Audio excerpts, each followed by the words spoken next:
미국의 15% 상호 관세 부과가 시작되면서 우리 산업계는 비상입니다.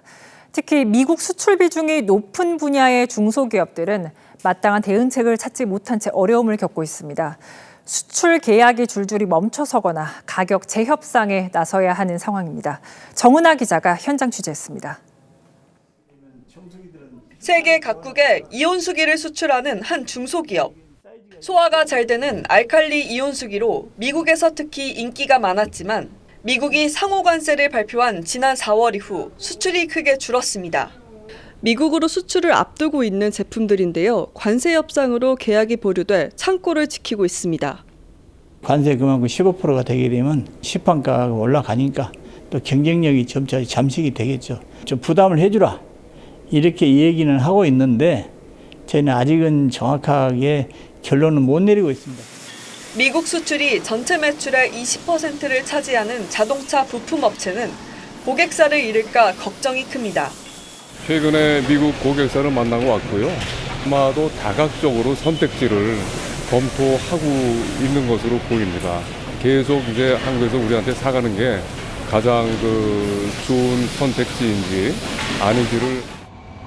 건설 장비 생산 업체들은 뚝 끊긴 계약에 망연자실입니다. 4월 달까지는 그냥 그런 대로 쭉 선방했어요. 그랬는데 5월 달에 갑자기 끊기는 거야. 이러다가 우리 직원들, 나는 이제 월급 못 주는 게 제일 걱정이니까. 국내 중소기업들의 미국 수출 의존도는 해마다 커져 지난해엔 2010년 이후 처음으로 중국을 제치고 최대를 기록했습니다. 정부가 관세 취약 업종을 중심으로 긴급 자원 지원 등에 나서고 있지만 가격 경쟁력을 잃은 중소기업들의 위기감은 점점 커지고 있습니다. TV조선 정은아입니다. 트럼프 라운드로 불리는 새 보호무역 시대가 7일 미국의 상호관세 발효와 함께 시작됐습니다. 그런데 시작부터 대혼란이 빚어지고 있는데요. 왜 그런 건지 산업부 임유진 기자와 따져보겠습니다. 자, 임 기자, 우리보다 먼저 관세 협상을 타결한 일본이 협상 여파로 발칵 뒤집혔던데 왜 그런 건가요? 일본이 합의한 걸로 믿고 있던 내용이 미국이 관보에 올린 내용과 달랐기 때문입니다. 일본은 우리보다 일주일 앞서 상호관세 25%를 15%로 낮추는 데 성공을 했죠.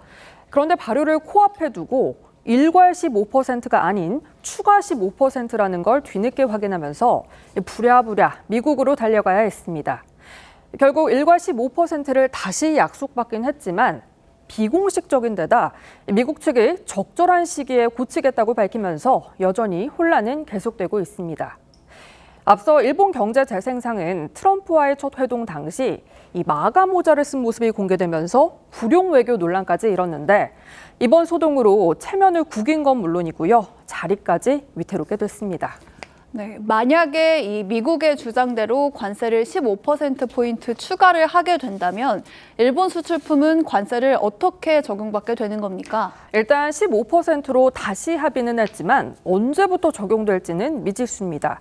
그때까지는 기존 관세 15%가 추가되는 거죠. 예를 들어 원래 7.5%였던 직물은 22.5%, 쇠고기는 무려 41.4%의 관세를 내야 하는 상황입니다. 미국 측은 합의를 웃돈 추가분은 소급해서 돌려주겠다고 했다는데 트럼프 변덕을 감안하면 장담하기 어렵습니다. 그런데 이게 사적인 약속도 아니고 국가 간의 통상 합의잖아요. 그런데 합의를 하고도 이렇게 혼란이 빚어지는 이유가 뭘까요? 네, 합의 모두 구두로만 이루어졌기 때문입니다. 말로 한 약속을 문서화하는 과정에서 트럼프가 마음대로 세부 내용을 조정하고 있는데요. 일단 큰 틀에서의 합의를 강조하면서 나름 전략적으로 취한 모호성이 일본에 독이 됐다는 분석이 많습니다.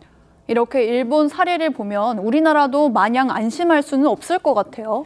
네, 우리나라도 이 미국과 합의문 없이 구두 약속만 했죠. 이러다 보니 세부 사항을 두고 불확실한 부분이 많은데요. 특히 농산물 개방 여부는 미국과 상당한 입장차를 보이고 있습니다. While providing historic market access to American goods like autos and rice. 쌀, 소고기, 과일 등 농산물 개방은 포함이 되어 있지 않습니다. 미국에 약속한 투자도 방식과 수익 배분에서 전혀 다른 해석을 내놓고 있어서 상당한 진통이 우려되고 있습니다.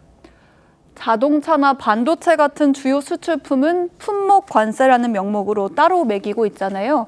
그런데 이것도 합의가 잘 지켜지지 않고 있다고요? 네, 25% 자동차 관세를 매기겠다고 했던 미국은 우리나라와 일본, EU 모두 15%로 내리기로 합의를 했습니다. 하지만 정확한 시점이 언제인지는 못 박지 않았는데요. 이 때문에 여전히 25% 관세를 내고 있는 상황입니다. 관세 100%를 예고한 반도체의 경우에도 우리나라는 최혜국 대우를 약속받았지만 역시 공식화한 문서는 없습니다. 정부가 우리는 문제 없다고 강조하고 있지만 기업들은 결국 까봐야 한다면서 트럼프의 입만 바라보는 상황입니다.